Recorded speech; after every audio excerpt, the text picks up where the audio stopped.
You ready?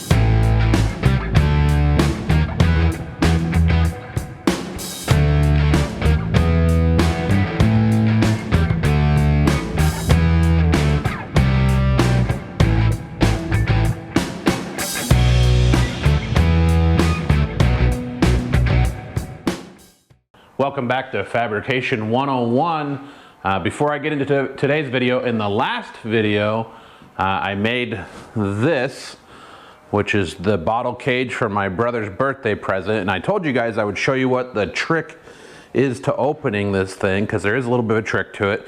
But before I do that, I did have to make some updates to it, because I realized after I finished the last part of it that it wasn't going to work the way I had. So half of these rods, if you guys can see it, are now threaded, and there is a nut right in there. So the idea here is, if I can get this set here for you real quick, the idea is that you have to get this top plate off to get all those nuts out, and then you can get everything out. And my hope is that he will think that the toilet paper has to come out first. So the trick here is that this bolt that appears to be welded is welded up here, but it is in fact cut in the middle.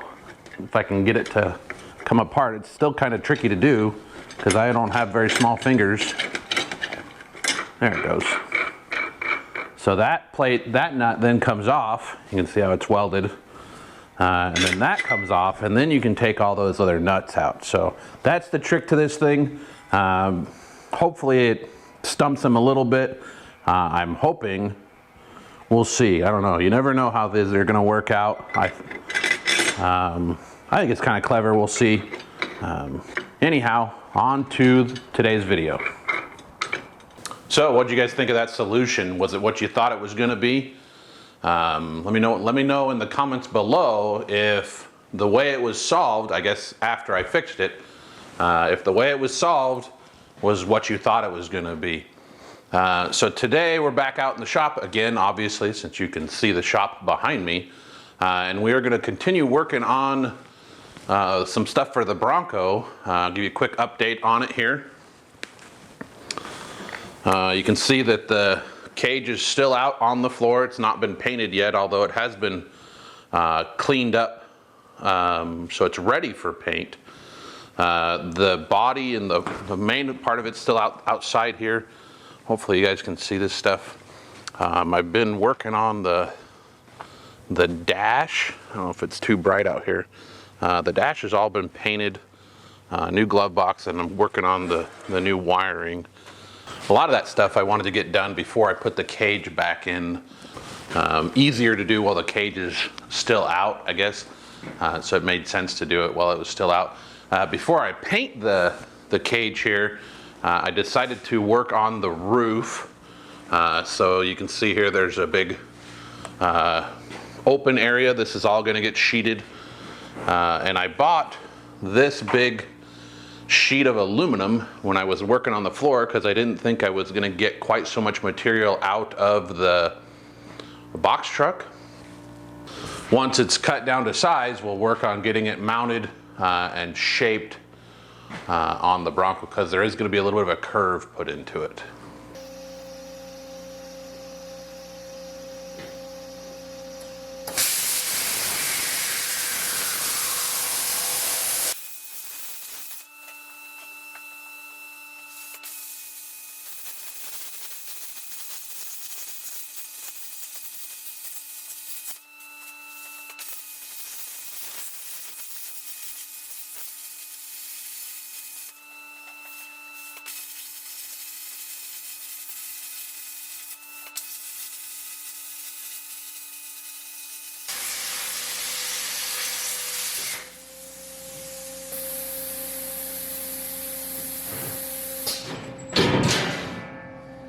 Well, I got it on there. I just went for some clamps and some square tube or rectangle tube on there.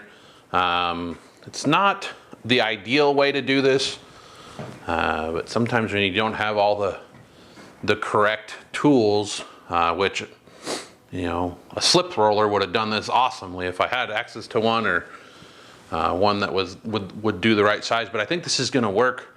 I'm going to go ahead and mark my holes from underneath where it's going to get bolted down, and then go ahead and try to rough out this area under here because it cuts way up, and get that laid out as well while it's on there, because I want to try and make sure, especially with the bolt holes, that it goes back exactly where it was each time. And I may even go ahead and put some marks here where my bend marks for my tubing are, just like a reference point, so that I know I get it lined up each time right where I want it to.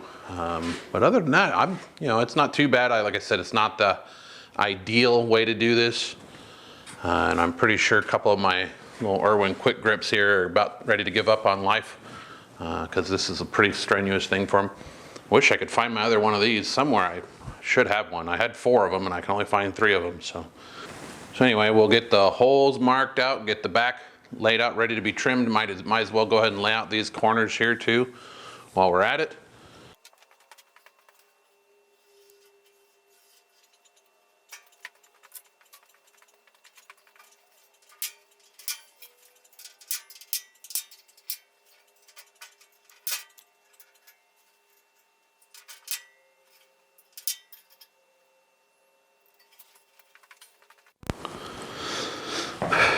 Well, as you can see, when I pulled it off there, it did not really hold much of a shape. There's a little bit of a tweak to it down there. I don't think it's going to be too much of an issue. I got this back edge. I'm going to get that rough cut. It's going to be a little wide because I want it to be on the center of the tube. So I think I may have to trim it at least once more, but I'm going to go ahead and get my holes drilled since I got them all marked.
What's up, Fabricators? Thank you for tuning in. I forgot to plug in the microphone jack for my camera, and so there's no audio for this section. I'm just putting a bunch of 1/4-20 screws in to hold the roof in place. Everything lined up pretty nicely. And unfortunately, my camera battery dies, and so there's a huge jump in the next clip segment. Anyway, thanks for watching. Well, the roof is all done. It looks... I'm pretty pleased with it. Obviously, the back is not perfect. You can see where there's some lumps from the tubing underneath, especially when the light reflects on it. But it came out pretty good. Most of my holes did line up fairly well. Some of them did have to be opened up a little bit. And here's a little trick for you guys. If you're on aluminum and you're using a file, I don't know if it'll focus on that, or like a carbide burr, you need to lubricate the tool, like the file or the burr, whatever you're using. There's a lot of different things you can use for some kind of lubricant in there. I always like to use soap. Bar soap, especially like Irish Spring, is really nice because it smells good while you're working, but it does a good job of keeping the tool from plugging up with the softer aluminum. If you don't have any of that, a good easy thing to use is a piece of soapstone that we write on the metal with. You just kind of rub it on there a little bit, and it'll help to keep the tool clean and keep it from plugging up on you really bad. I don't have any good burrs to use right now, so all my holes that had to be opened up were done with a file. So looks pretty good. Oops. I feel like it does need something else, and so we're gonna try this. Let's see how this works. And let's see if I can do it like this. Let's see, we'll circle a little bit and then we'll, oh, look at that. That came out awesome. Look at that, kind of a polished star in there for the Arizona flag. I don't know if you guys can see that way the light's hitting that, but I'm super pleased with that. I've been kind of thinking about doing this design ever since I worked on a friend's Jeep that had the Arizona flag painted on the roof, but I didn't want to copy him exactly, so this came out pretty sweet. I'm pretty pleased with that. Polished the star, brushed out the stripes. Look at that thing, look at that, it's beautiful. So that's gonna do it for today's video, you guys. Thank you so much for tuning in. Leave me a comment down below what you think of the roof. Hit that subscribe button if you haven't already. And until next time, do me a favor, do yourself a favor, and go build something.